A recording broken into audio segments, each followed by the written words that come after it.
With the introduction of Mauga this season and him getting buffed and nerfed pretty much every week at this point, it's important to know who counters him the best, especially when it comes to the same role as him, tank. Some would think Orisa counters him well because all of her abilities can be used to keep her alive against him, but when it comes to dealing damage, she isn't all that good. Don't get me wrong, she can do really well against him, but the one tank that consistently does well against him, surprisingly, is Sigma. He can do exactly what Orisa can and keep himself alive against Mauga really well, but he also has abilities that completely counter Mauga.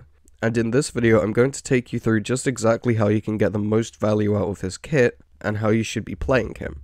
But first, I'm going to ask you to subscribe and leave a like on this video, as I want to continue making Overwatch 2 related content that's not only entertaining, but educational too.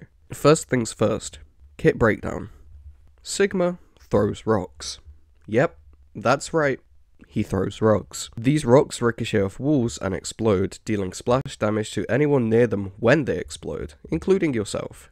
So make sure you're firing these at a range so you don't damage yourself and make it easier for your enemies to kill you. He actually has 3 main abilities. Kinetic Grasp, which absorbs all projectiles and gives you overhealth for absorbing said projectiles. Accretion, which throws an even bigger rock at enemies, knocking enemies down and stunning them for a second or so.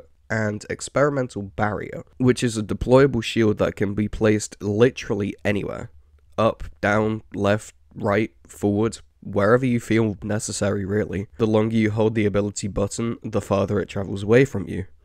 If you press the ability button again, you can recall it, and it keeps a little bit of health. My first tip for learning how to play Sigma is to know his playstyle. Like I said in the kit breakdown, Sigma's rocks can damage him if he accidentally hits himself with them, so for that reason he's played at a mid-range, slowly edging his way forward whilst dealing damage, which is what we call poke.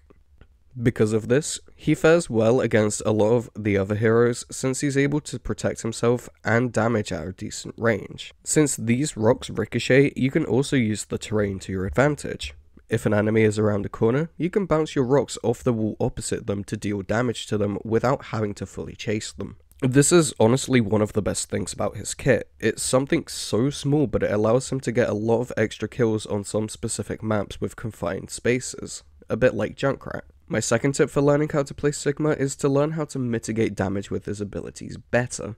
You have 2 main abilities that you can use to mitigate damage as Sigma, Kinetic Grasp and Experimental Barrier. It's better to use Kinetic Grasp when you're either A, going in for a push and need the extra health whilst also mitigating any incoming projectile damage, or B, retreating into the backline on low health whilst you're being shot at by the enemy team, giving you enough extra health to stay alive whilst being healed back up to full. With Experimental Barrier, it's best to use it in situations where you need to block damage for all of your team and make it so that your teammates can play behind cover whilst dealing damage to the enemy team. You can also make it return to you when you have pushed up into the enemy team's front line, making it keep however much health it has after being deployed the first time and damaged a little bit. Being able to use both a deployable form of cover and your own personal form of mitigation, which gives you some overhealth, allows for some really cool plays. So make sure you use these abilities wisely, don't just spam them.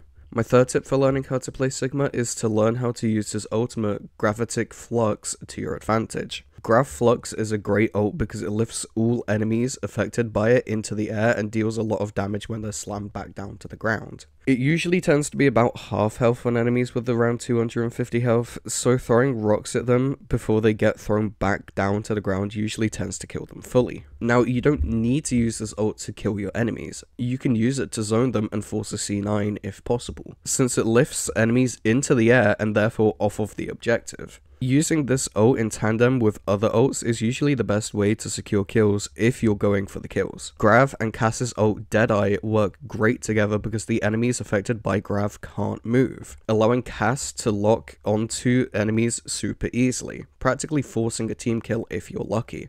My fourth and final tip for learning how to play Sigma is to only use Accretion when you absolutely have to. Accretion is a great ability because it does a slight bit of knockback and stuns enemies hit by it.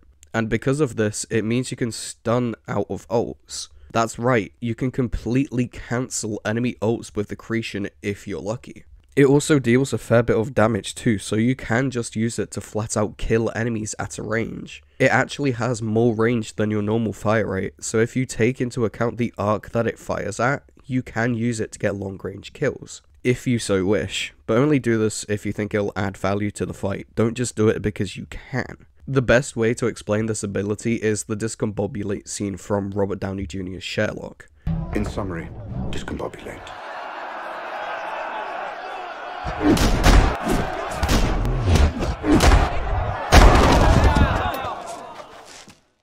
But that just about does it for this guide. As of recent, Sigma's pick rate has been pretty low in comparison to the other tanks. I'm not really sure why, because he's still a viable pick in most ranks. He does great damage and is great at zoning the enemy team because of how much mitigation he can do, allowing him to close the gap between your backline and the enemy's frontline. He honestly might be one of the best tanks to choose when it comes to making the space for your team to push up into, in turn allowing you to take the objective super easily and win fights consistently. Anyways, that's the end of this video. Once again, I'm going to ask you to like this video, as it lets me know that you find these videos not only to be helpful, but entertaining. Let me know if you have any requests for other heroes in the comments below, and subscribe so you don't miss that guide when it comes out. There are some heroes that I probably won't be able to make a guide on, simply because I don't play them enough. But there are many more heroes on the list that I can make guides on than I can't make guides on. Finally, have a nice day or night if you're watching this at night, and make sure to check out my other videos. Not only will I appreciate it, but you might too.